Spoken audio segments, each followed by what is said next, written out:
October 10th. Here I am again, back where we started from.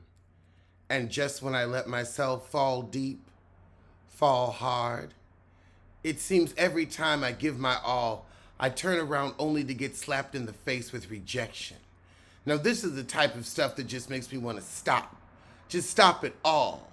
Stop the giving to avoid the taking. Stop loving to avoid the hating. But most importantly, stop flying to avoid the fall.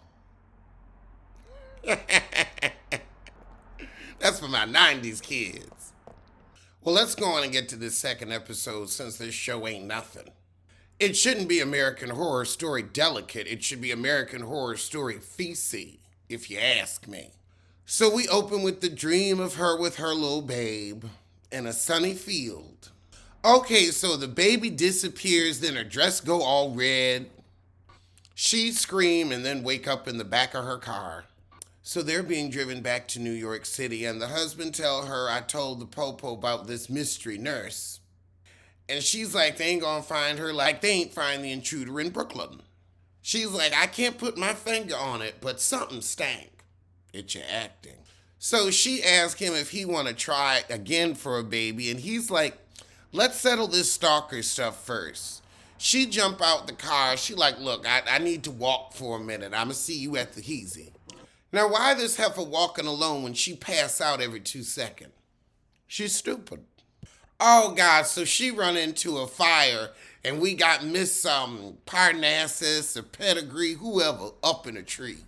She run off when she see her, and Miss Parnassus said, I've been looking for you. So she run on home after that. Her husband's like, oh, my God, there's a search crew that's been looking for you for hours, and she's like, it's been 2 minutes. So she say, hey, I saw Miss Preacher out in the woods. So she thinks Miss Preacher's behind all of it when that's the heifer that's probably trying to save you, dumb butt. So then the husband and the bodyguard go out to look for the preaching heifer. So she lead them back to where the fire was and where she saw her. However, they get to the area and all they find is an owl. So of course they think she just saw the owl or heard it. So back at the Heezy, she goes to look for Preacher's profile but can't find it. Then she starts picking at that sore on her face.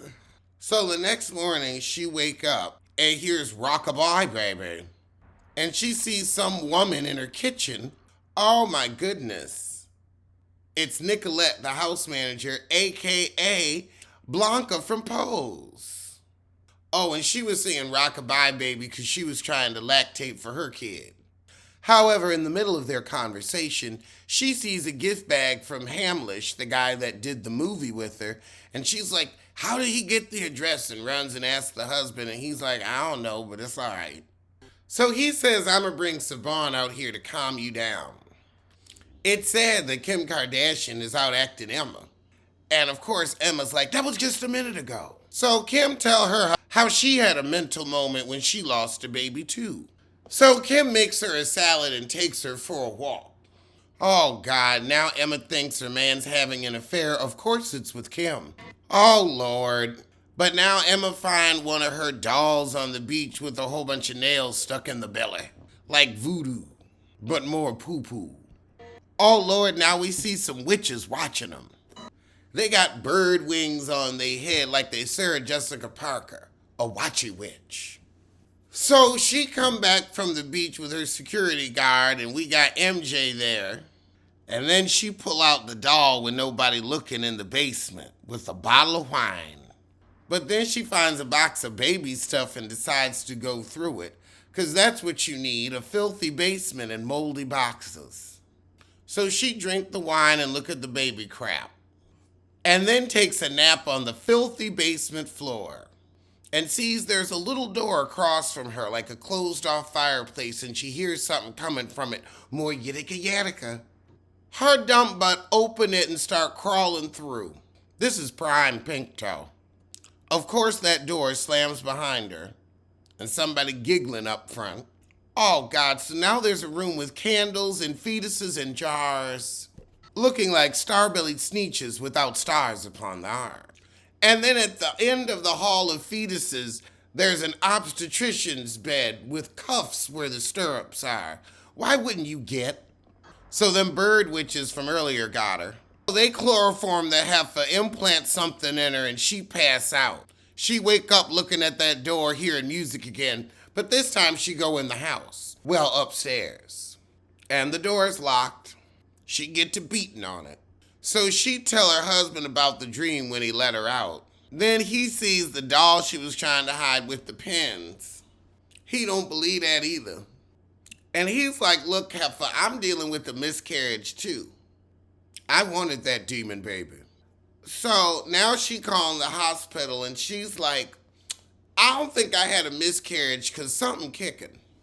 So she out on the lanai talking to the doctor and Blanca come up to her and Blanca like, ooh girl, you okay? Your mouth bleeding.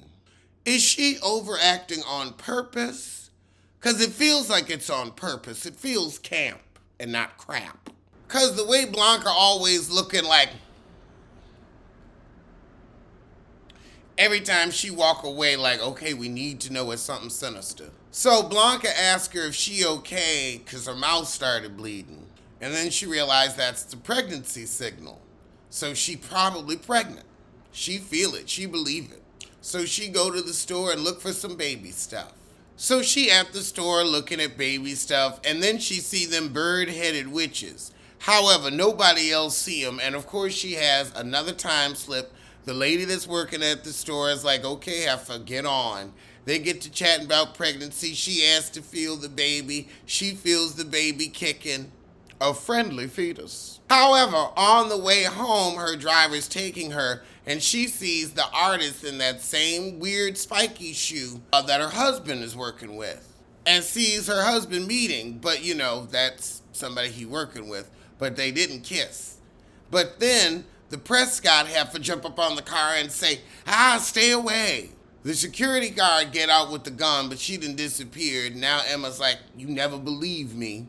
So he can't find her though. They head on home. But on the way home, she changes her password back so that that person that was changing her schedule can change it again. And she puts in a message, what do you want?